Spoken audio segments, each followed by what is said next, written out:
नमस्कार, मैं हूं राजीव ढोंडियाल। कोरोना को मात देने की तैयारी हो चुकी है, जिसकी शुरुआत 16 जनवरी को वैक्सीनेशन के साथ होगी। यूं तो कोरोना काल में यूपी सरकार के बेहतर कामों की गूंज देश ही नहीं विदेश में भी सुनाई पड़ी, लेकिन अब जब कोरोना के खिलाफ रामबाण मिल चुका है, तो इस महामारी के खात्मे की क्या है तैयारी। सिर्फ 6 दिन बाकी हैं और 6 दिन के बाद कोरोना के खिलाफ आखिरी बार छिड़ने वाला है। तो सरकार का मास्टर प्लान क्या है, कैसे कोरोना हारेगा और बर्ड फ्लू भागेगा, ये हम जानेंगे यूपी के डिप्टी सीएम केशव प्रसाद मौर्य से, जो इस वक्त हमारे साथ जुड़ गए हैं। केशव प्रसाद मौर्य जी, बहुत बहुत स्वागत है आपका एबीपी गंगा पर।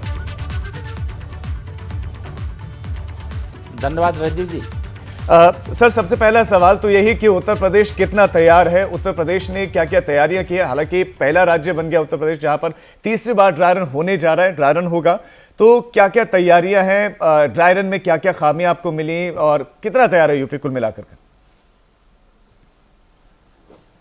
देखिए, उत्तर प्रदेश कोरोना संक्रमण के आने और प्रथम लॉकडाउन से लेकर के लॉकडाउन 1 से लेकर के अनलॉकडाउन तक लगातार हमारी सरकार ने शानदार काम किया है और यह अपने आप में आप भी इसके साक्षी हैं और आपने भी लगातार हमारे कामों की सराहना करते हुए देश और प्रदेश के लोगों को बताया है।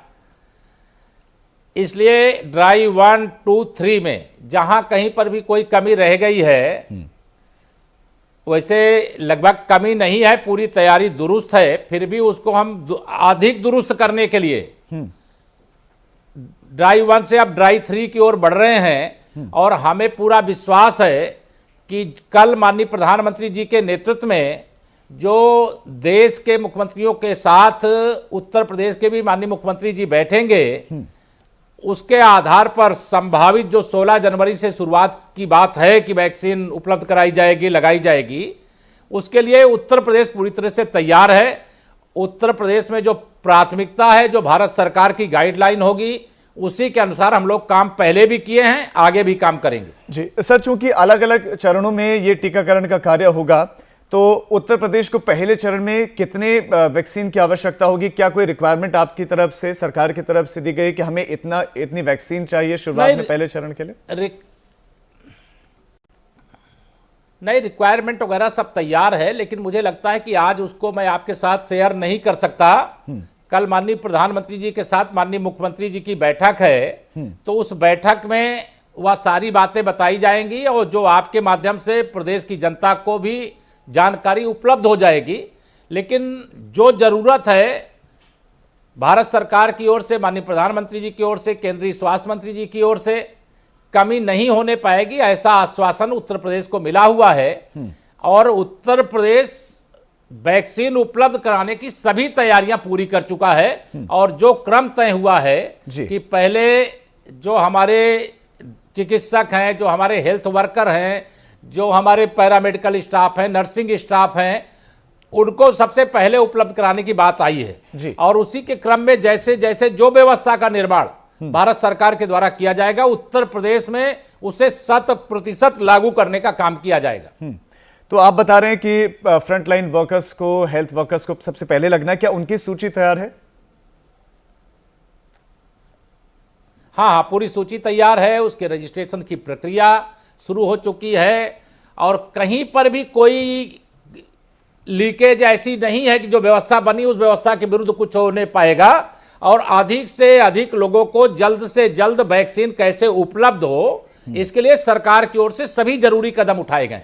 सर, उपलब्धता के लिए तो काम कर रही है सरकार, जैसे कि आपने जानकारी दी, लेकिन लोगों के जहन में एक सवाल है, सिर्फ लोगों के नहीं, विपक्षी पार्टियां भी पूछ रहे हैं कि क्या ये फ्री में उपलब्ध होगी या चार्जेबल होगी, पैसा देना पड़ेगा लोगों को? देखिए, अभी इस सवाल का जवाब मुझे लगता है कि आज की जगह कल बैठक के बाद अगर आप मांगेंगे तो अच्छा रहेगा। और हम लेकिन सरकार की मंशा तो आप बताइए ना कि आप क्या चाहते हैं, बताना चाहते हैं आपके माध्यम। नहीं, सरकार की मंशा स्पष्ट है कि कोरोना की वैक्सीन हमारे देश के महान वैज्ञानिकों ने तैयार करने का काम किया है। पूरा देश, पूरा प्रदेश उनका अभिनंदन करता है, उन्हें बधाई देता है। और जरूरत के हिसाब से जैसी जैसी जरूरत होगी कि किन्हें निःशुल्क उपलब्ध होना है, किन्हें सशुल्क उपलब्ध होना है, या एक पूरी गाइडलाइन बनेगी जिनको निःशुल्क नहीं जरूरत होगी उनको निःशुल्क नहीं मिलेगी, लेकिन जिनको निःशुल्क के बगैर उनको दवा ही नहीं मिल सकती है, वैक्सीन ही नहीं मिल सकती है, तो उनके लिए उस प्रकार का भी प्रबंध किया जाएगा। कोई कोरोना संक्रमण के दौरान अगर उसके पास वैक्सीन का पैसा नहीं है तो माननीय नरेंद्र मोदी जी के नेतृत्व वाली केंद्र सरकार हो, आदरणीय योगी जी के नेतृत्व वाली उत्तर प्रदेश सरकार किसी गरीब को पैसे के अभाव में कोरोना वैक्सीन की व्यवस्था से अपना संकट जो उनके सामने आया है उस संकट से जूझना नहीं पड़ेगा। दोनों सरकारें इसके लिए प्रतिबद्ध हैं कि हर गरीब, हर मजदूर, हर जरूरतमंद को जैसी जैसी जरूरत होगी वैसी वैसी उपलब्धता होगी। जी, बड़ी बात आप कह रहे हैं कि अगर पैसा नहीं भी है तो ऐसे में ऐसा नहीं कि वैक्सीन आप तक नहीं पहुंचेगी, आपको नहीं मिलेगी, आप ऐसा बिल्कुल मत सोचिए। मैं सर आपसे ये भी जानना चाह रहा हूं कि आम लोग ये भी जानना चाह रहे हैं कि ये वैक्सीन उन तक कब पहुंचेगी, गांव-गांव तक कब पहुंचेगी, वो तो मैं चाहता हूं कि आप ही क्लियर करें, क्योंकि नेताओं के बयान तो आते रहते हैं, चाहे पक्ष के हों विपक्ष के हों, लेकिन आम लोगों तक वैक्सीन कब तक पहुंच जाएगी? मैं एबीपी गंगा के माध्यम से उत्तर प्रदेश की 24 करोड़ जनता को यह बताना चाहता हूं कि जैसे जैसे वैक्सीन उपलब्ध होती जाएगी वैसे वैसे वैक्सीन लोगों तक पहुंचती जाएगी। उसके क्रम तय हैं। पहले डॉक्टर और समस्त हेल्थ वर्कर, और चाहे वह डॉक्टर हो, चाहे वो पैरामेडिकल, चाहे नर्सिंग, चाहे स्वास्थ्य सफाई कर्मी हो, चाहे एम्बुलेंस चालक हो, जो कोरोना वॉरियर्स प्रथम श्रेणी के हैं, और बाकी जो चाहे आप भी सब पत्रकार साथी हैं, रात दिन मेहनत करके किस प्रकार से कोरोना काल में काम किए हैं, हमारे पुलिस और प्रशासन के अधिकारियों ने किस तरह से काम किया है, तमाम समाज सेवियों ने किस प्रकार से काम किया है, वह सारा एक डिजाइन हमारे डॉक्टर्स लोग जैसा बनाएंगे, क्योंकि उसका सिस्टम डिसाइड है। अब कल की बैठक के बाद बहुत चीजें स्पष्ट होंगी। पहले से कुछ बोलना मुझे लगता है कि बहुत बातें उचित नहीं रहेगी। व्यवस्थित है पूरा का पूरा सिस्टम। हमें आपको और प्रदेश को प्रतीक्षा करनी चाहिए। जी, हम इंतजार कर रहे हैं कल की बैठक का। इसी तरह एक और महामारी दस्तक दे रही है कोरोना के बाद अब ये बर्ड फ्लू का केस भी सामने आ गया, कानपुर में केसेस सामने आ गए, तो उसके लिए उत्तर प्रदेश सरकार की क्या तैयारियां हैं कि बर्ड फ्लू ज्यादा ना फैले? नहीं, उत्तर प्रदेश सरकार की तैयारियां पूरी हैं और उसके लिए जो आवश्यक निर्देश हैं, माननीय मुख्यमंत्री जी के साथ की बैठक में भी अलग से भी सबको निर्देश दिए जा रहे हैं। और कोई भी महामारी हो, चाहे वो बर्ड फ्लू हो, चाहे वह कोरोना हो या कोई भी हो, उसको लेकर के उत्तर प्रदेश ने जो शानदार रिजल्ट कोरोना महामारी के काल में प्रस्तुत किया है वो अपने आप में प्रमाण है। बिल्कुल, हम बर्ड फ्लू से भी प्रदेश को बचाने के लिए सभी जरूरी कदम उठाए हैं और आगे भी उठाएंगे।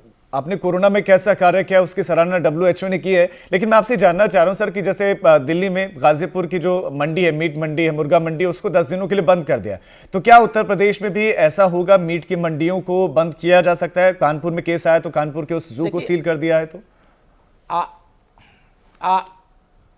आवश्यकता अनुसार मैंने कहा जो भी कदम उठाना है, हम ये इस बर्ड फ्लू का फैलाव ना हो वह सारे कदम उठाएंगे। जरूरी निर्देश अधिकारियों को दिए गए हैं, जैसी जरूरत हो वैसे कदम उठाएं और इस बर्ड फ्लू को फैलने से उत्तर प्रदेश में रोकना है जी। और उसको रोकने के लिए अब बहुत हमारे यहाँ, जैसे प्रयागराज में माघ मेला चल रहा है, प्रवासी पक्षी बड़ी मात्रा में आते हैं।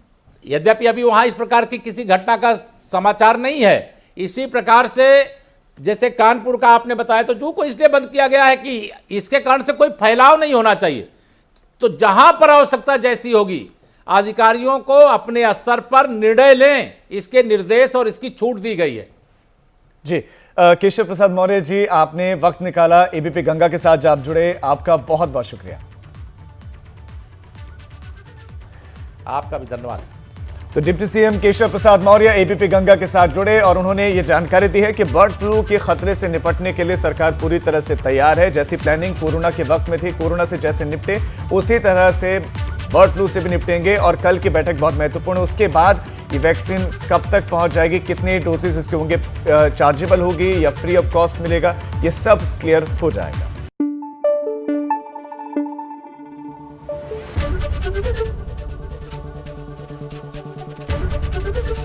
एबीपी गंगा, खबर आपकी, जुबान आपकी।